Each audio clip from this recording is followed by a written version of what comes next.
képet szeretnék önöknek bemutatni. Françoise Gillot galérián kiemelt művészének egy monotípiáját 1985-ből, a Tengeri Szellő című képet. Françoise Gillot november 26-án ünnepelte 99. születésnapját.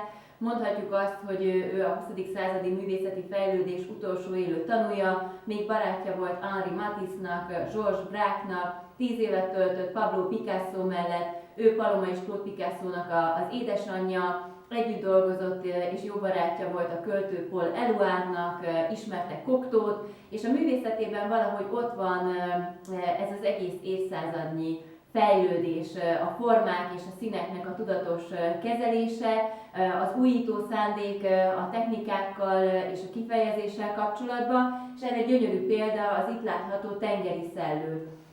A monotípia technikája, ugye ez egy egyszeri nyomat, amit Gillot a képen próbál újszerűen megfogalmazni, újszerű módon kezelni, áztatott papírlapokat helyez a nyomatba, ezáltal egyfajta ilyen kollásszerű textúrát hoz létre, egy térmélyiséget teremt, és növeli, vagy felerősíti ezt a vizesség érzetét, ami az egész képet meghatározza.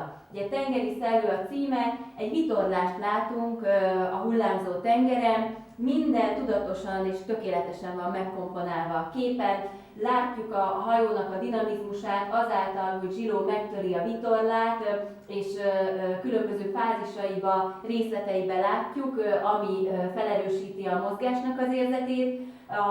A képnek a tetején megjelenik a Horus szemre emlékeztető napkorong, ami utal arra, hogy Gillot sokszor kötődik a klasszikus művészethez, foglalkozott különböző kultúráknak a művészetében, sokszor medit a mitológiából is, és ez a gyönyörű napkorong visszaköszön pontosan a hajónak a belsejébe, ezáltal ráirányítja a fókuszt, és ez a körmotívum pedig megtörve visszatükröződik a hullámzó tengeren, ezáltal jobban érezzük a hullámokat, amiket még Gillot intenzívebbé tesz ezekre a meander motívumokra emlékeztető kacskaringós indákkal. Tehát minden a mozgásról és a dinamizmusról szól, és nagyon izgalmas az a képben, hogy a fő motívumokat vastag, sötét vonalakkal húzza meg, markáns formákat teremt, de mégis ellenpontozódik ez a úgymond súlyosság azáltal, hogy fröcsköléssel beteríti a képet,